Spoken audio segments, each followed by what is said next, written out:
আমাদের সামনে গুরুত্বপূর্ণ বক্তব্য নিয়ে আছেন শিবগঞ্জ উপজেলা ওলামা পরিষদের সম্মানিত সেক্রেটারি সাহেব এম.এ. জাফর আহমেদ। নারায়ে তাকবীর, নারায়ে তাকবীর, বিশ্ব নবীর অপমান সইবে না রে মুসলমান, আমরা সবাই নবীর সেনা, বদরের হাতিয়ার। নারায়ে তাকবীর। আসসালামু আলাইকুম ওয়া রাহমাতুল্লাহি ওয়া বারাকাতুহু। আউযু বিল্লাহি মিনাশ শাইতানির রাজীম। বিসমিল্লাহির রহমানির রহিম। মুহাম্মাদুর রাসূলুল্লাহ ওয়াল্লাযীনা মা'আহু আশিদ্দাউ আলাল কুফার। আলহামদুলিল্লাহ, আল্লাহ পাকের কাছে শুকরিয়া জ্ঞাপন করছি। শিবগঞ্জ ওলামা পরিষদের উদ্যোগে আজকের এই বিক্ষোভ সমাবেশ দেখা হয়েছিল। আপনারা কষ্ট করে আসছেন, আল্লাহ তাআলা এই আশার ভিতরে যে কষ্ট মেহনত এটাকে আল্লাহ কবুল করবে, কিয়ামতের ময়দানে নাজাতের জরিয়া হিসেবে কবুল করবে। সম্মানিত তরুণ জনতা, আমি আপনাদের অবগতির জন্য একটি কথাই বলতে চাই। প্রত্যেকটি মুসলমান খেজুর গাছের মতো। কি গাছের মতো? খেজুর গাছের খেজুর খাওয়া হয়, খেজুর গাছের ডাল ডাল মেসওয়াক করা হয়, পাতা দিয়ে প্যাটি বানানো হয়, তিল বানানো হয়, রস খাওয়া হয়। এক কথায় খেজুর গাছের 18টা গুণ আছে। কয়টা গুণ? একটি মাত্র দোষ আছে। কয়টি? একটি দোষ। দোষটা হলো কি? কাটা। দোষটা কি? কাটা। মুসলমানের কথার দ্বারা, মুসলমানের অর্থের দ্বারা, মুসলমানের শক্তির দ্বারা, মুসলমানের ব্যবসার দ্বারা জীব জানোয়ার থেকে শুরু করে কাফের মুশরিক সারা বিশ্বের মানুষরা শান্তি লাভ করবে। এটাই মুসলমানদের ধর্ম।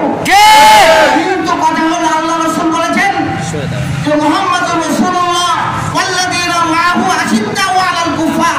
যখন কোন মুসলমানের বিরুদ্ধে, কোরআনের বিরুদ্ধে, নবীর বিরুদ্ধে, আল্লাহর বিরুদ্ধে কোন নাস্তিক গুনাহগার কথা বলবে, কোন কাফের মুশরিক কথা বলবে, তখন মুসলমানেরা খেজুর গাছ থেকে কাটার ভূমিকা অবলম্বন করবে। আমরা বসে থাকবো না যতক্ষণ পর্যন্ত এই নেত্র আমাদের নবীর বিরুদ্ধে যে কার্টুনের অনুমতি প্রদান করেছেন, প্রদর্শন করেছেন এবং ব্যঙ্গচিত্র প্রকাশ করেছেন, এটা যতক্ষণ পর্যন্ত মাফ না যাবে, ততক্ষণ পর্যন্ত সারা বিশ্বের মুসলমান রাসূলের মহব্বত অন্তরে আছে, তারা মাঠে ময়দানে নামবে, তারা জীবন দিতে প্রস্তুত। আমরা সকলেই রাসূলকে যদি মহব্বত করে থাকে, তাহলে আমাদের রাসূলের জন্য জীবন দিতে হবে, কাটার ভূমিকা অবলম্বন করতে হবে। আমরা প্রশাসনকে বলতে চাই, আমরা আলেমুল হিসেবে জানা আছে আমাদের যে আল্লাহ বলেছেন লা ইকরাহা ফিদ্দীন, হিন্দুত্ববাদী করো, পূজা করো, তোমরা বচ্চধর্ম পালন করো, আমরা সেখানে বাধা প্রদান করবো না।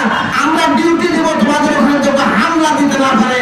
কিন্তু আমাদের নবী রাহমত মুহাম্মদুর রাসূলুল্লাহ তার বিরুদ্ধে কুযুক্তি করা হবে, আলেমদের বিরুদ্ধে কুযুক্তি করা হবে, তখন মুসলমান কাটার ভূমিকা অবলম্বন করবে।